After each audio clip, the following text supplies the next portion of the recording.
Nos ha tocado hablar sobre los modelos de docencia en geriatría en América del Sur, pero definitivamente modelos establecidos, uniformes en esta parte de la región, del continente, no existen. Entonces lo que hay es bastante experiencia en los primeros geriatras de América del Sur que reciben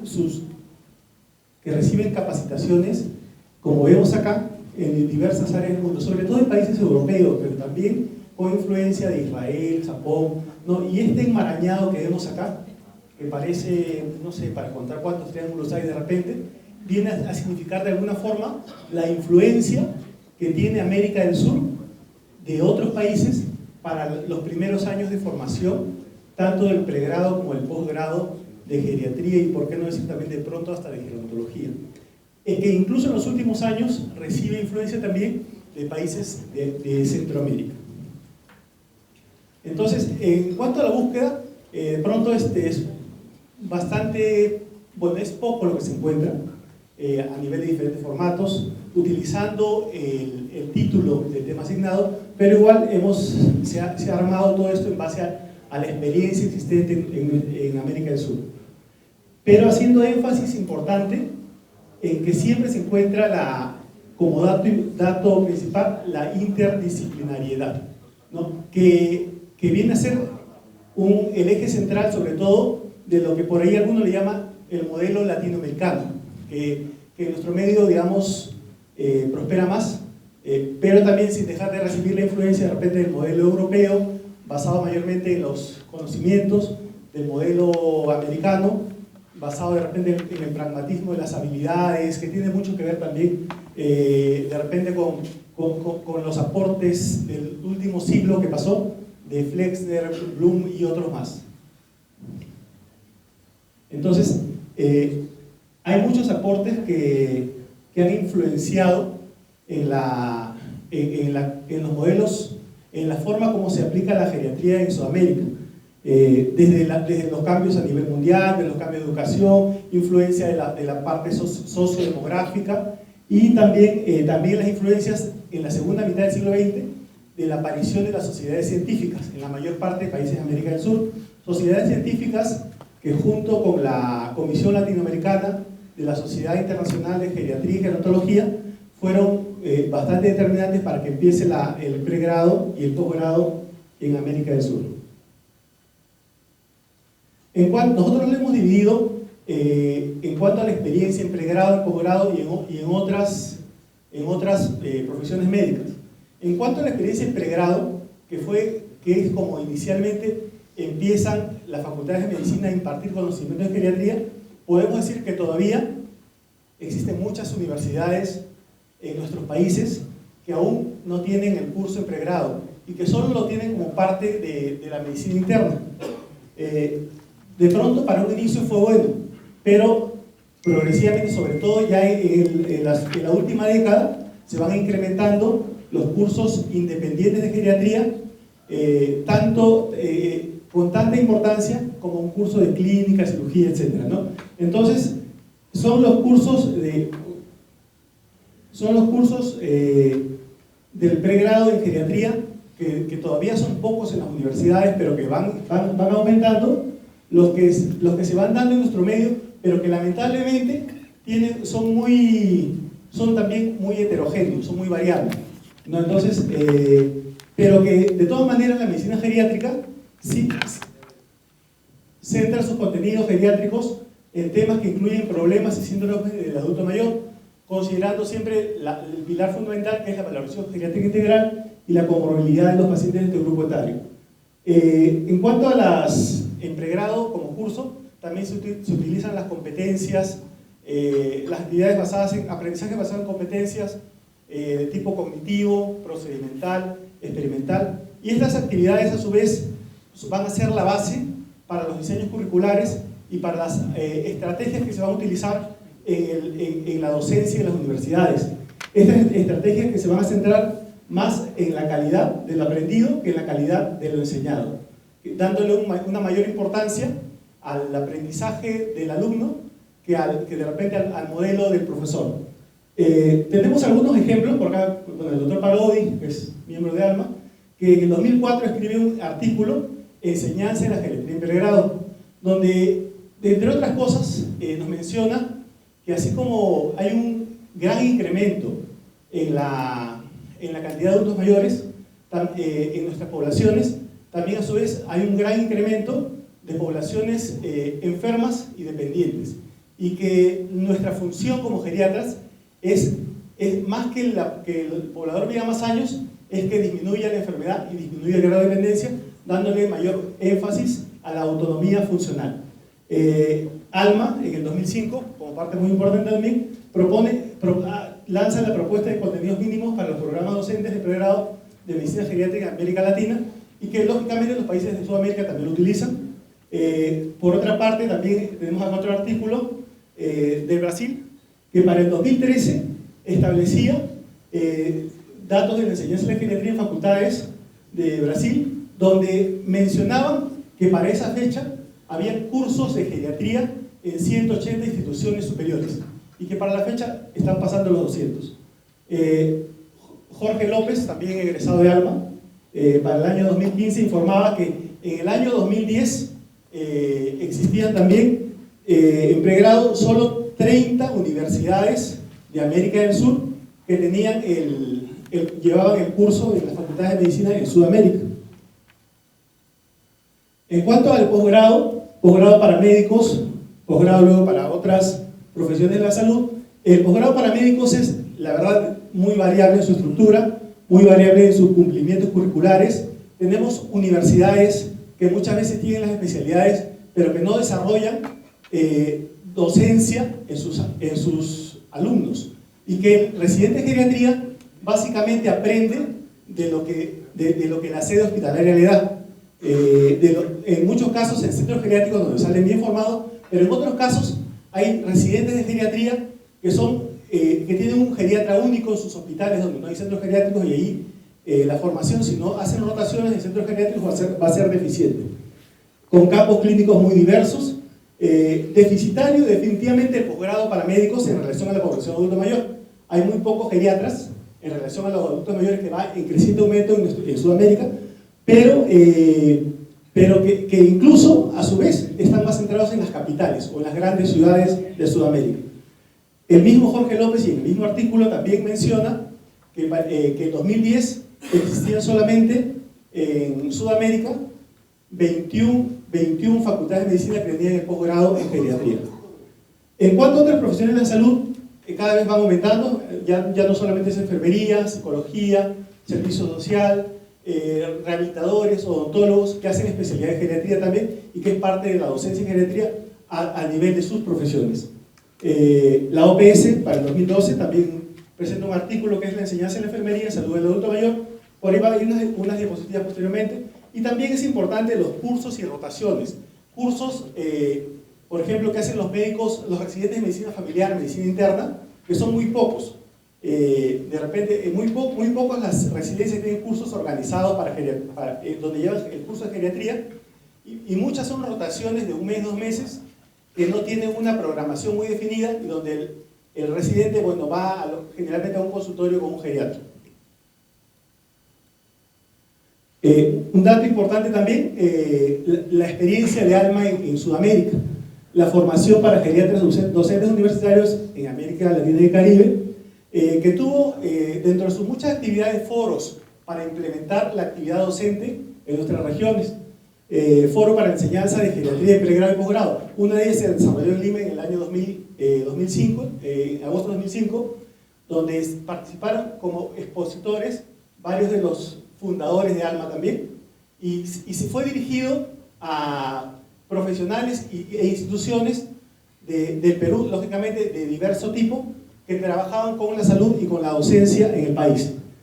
Luego, esta fue una experiencia bastante satisfactoria, programas de capacitación para médicos generales de primer nivel, que se dio en el año 2006 y 2007 en países como Perú y Colombia, donde se capacitaron médicos generales del primer nivel de atención que nunca habían recibido geriatría en pregrado, y que tuvieron la experiencia para luego poder trabajarla a nivel de la población que atendían en el primer nivel.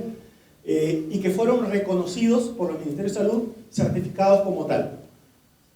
Bueno, también como un dato importante, el libro que salió, Prevención en Geriatría, que fue trabajado en La Serena, en Chile. Otros tenemos cursos, congresos para médicos interdisciplinarios, cursos para cuidadores que se van dando, educación a adultos mayores, medios de comunicación también, cada vez geriatras que participan más promoviendo los temas del cuidado del adulto mayor, libros y publicaciones, ¿no? Por ejemplo, acá Carlos Sandoval ha publicado 2 libros para familiares de pacientes. Yo lo he traído más como un dato de las conclusiones, lo voy a pasar rápidamente, de lo que fue el foro de Lima de la enseñanza en geriatría y gerontología. Fueron 12 conclusiones muy importantes, datos de la enseñanza de enfermería en el adulto mayor que dio la OPS, la OPS también en el año 2012, y también mencionar, de repente de pronto un poco en paralelo, pero que hay también actividad a nivel de gerontología en nuestra región, en algunos países, ¿no? Sobre todo acá en Colombia, de repente, un poco más. Gracias. Comentábamos que haciendo la revisión con los pocos datos que encontramos de la búsqueda, la gran dificultad que estamos teniendo, y lo comentábamos, ¿no? Cada uno de nuestros países veíamos que cada universidad tenía una currícula diferente, los campos clínicos variaban de hospital a hospital, los objetivos, las competencias eran también diferentes, y muchas veces las quejas de los residentes es esa, ¿no? O sea, siento que recién aprendo las rotaciones externas, con ciertas rotaciones, y mucho en el campo clínico o en el sede hospitalaria no aprendo. Entonces esa era una de las quejas, y conversábamos, y era una realidad que se suscitaba en los diferentes países latinoamericanos, y también una de las propuestas, y quizás lo pongamos en la relación del tema, que quizás la iniciativa de esta reunión sirva para poder tener un documento como varios veces y un mes que nos sirva como guía para estructurar la currícula de las diferentes facultades de medicina y preparar por la ingeniería. Sí, bueno, yo siento que las dificultades que ha tenido el grupo con este tema son comprensibles, porque de repente Sudamérica es muy grande. Tal vez hubiera sido mejor colocar zona andina, la zona sur, solo Brasil ya es un país demasiado grande, pero nos hace tener una idea de lo difícil que es conseguir en este momento datos objetivos y un objetivo de Sudamérica, y pareciera que la región norteamericana y andina, porque viene también del Caribe, en este momento pues tiene información más disponible que el área sudamericana.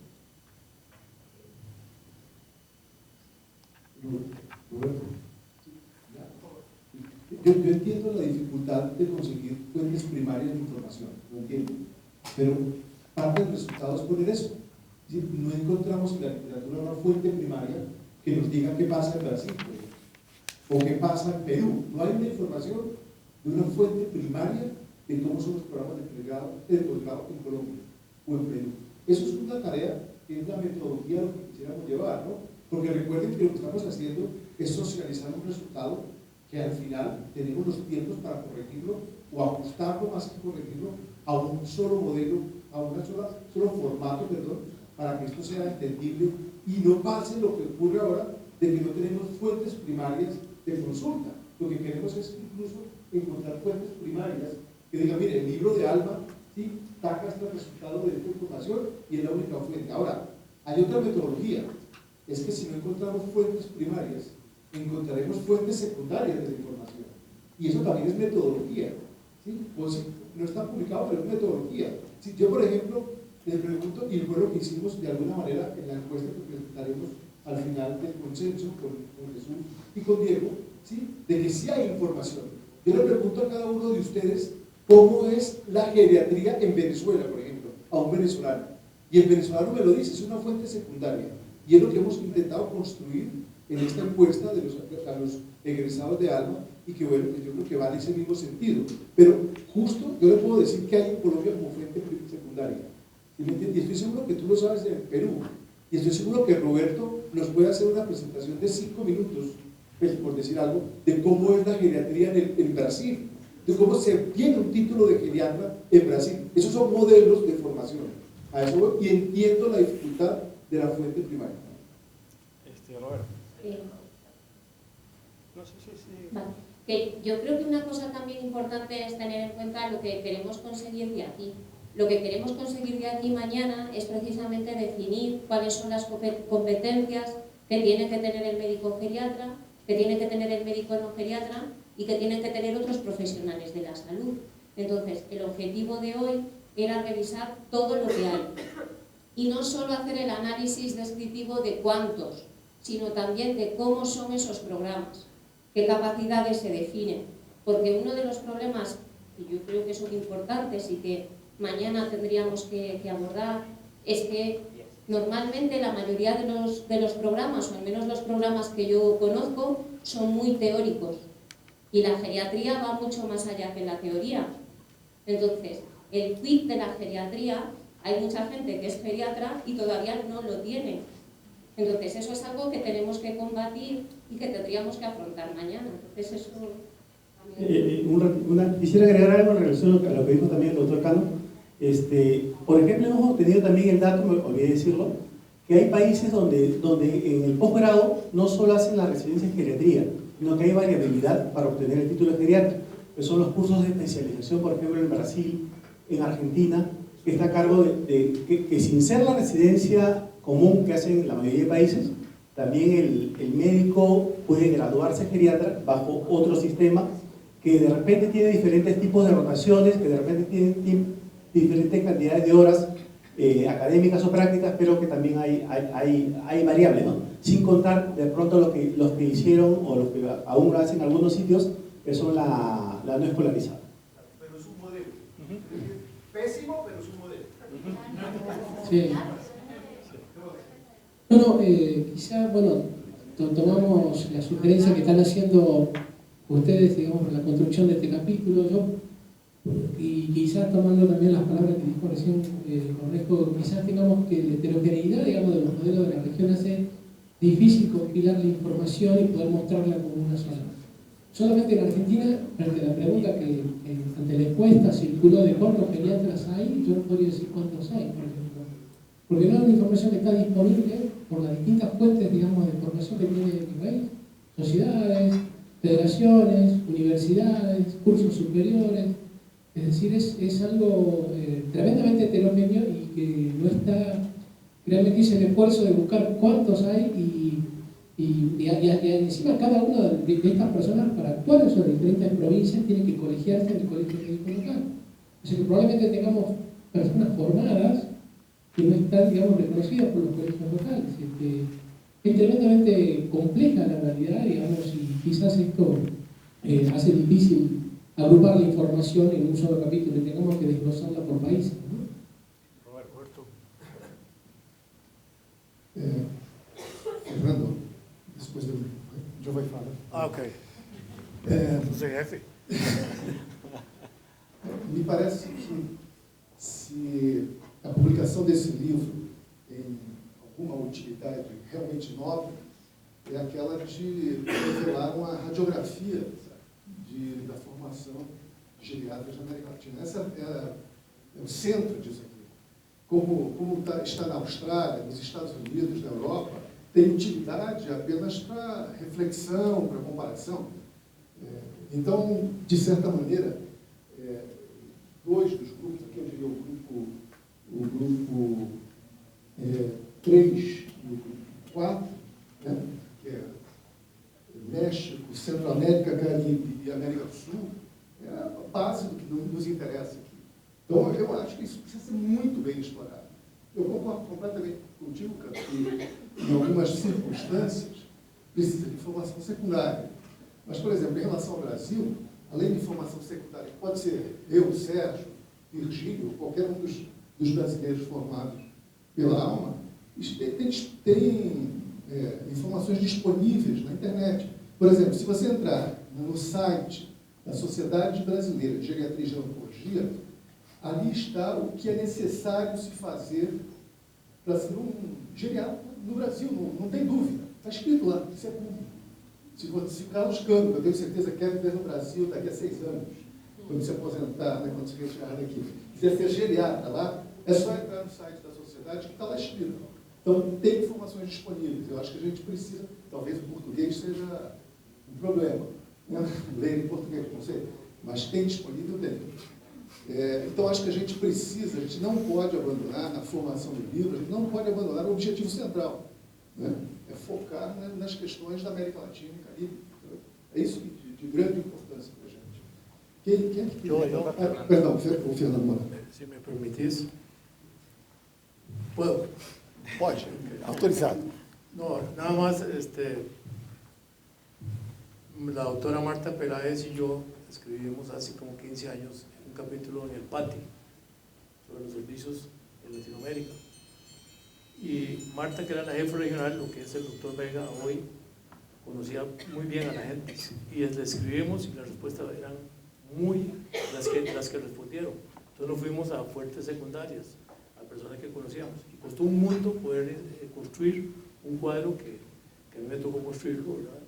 De algunos de los países, viendo si habían enseñanza de pregrado o de posgrado y qué condiciones, si tenían hospital base, si era una a distancia, como usted escribió, que las hay muchas en Latinoamérica, lo que pasa es que nadie lo dice, ¿verdad? Y esto, en ese tiempo, la búsqueda no fue posible, ¿verdad? Pero esa que hablaba el doctor Cano, yo estoy totalmente de acuerdo, tiene que ser por una vía secundaria, indirecta, para poder conseguir ir construyendo algo, una base, ¿verdad? Para poder tener una unidad de cuál es la panorámica de hoy. Y eso que te estoy diciendo fue hace 15 años, lo puedes ver en el PATI, en esa edición, que es la anterior, la tras anterior edición. Muy bien, doctor Morales. O tempo acabou. Tem várias pessoas que me falaram. Sugiro que a gente faça para a próxima apresentação e quem tiver o que falar a respeito dessa, para na próxima. Ok? O Marcelo Shapira, você tinha mais alguém? A senhorita. Assim, o professor Carlos Cano me pede para lembrar para que todos façam a qualificação das apresentações. Ok? Não esqueça. La rúbrica. Como? Rúbrica. Rúbrica? Rúbrica. Muito bem. Quinto grupo, obrigado, Montenegro.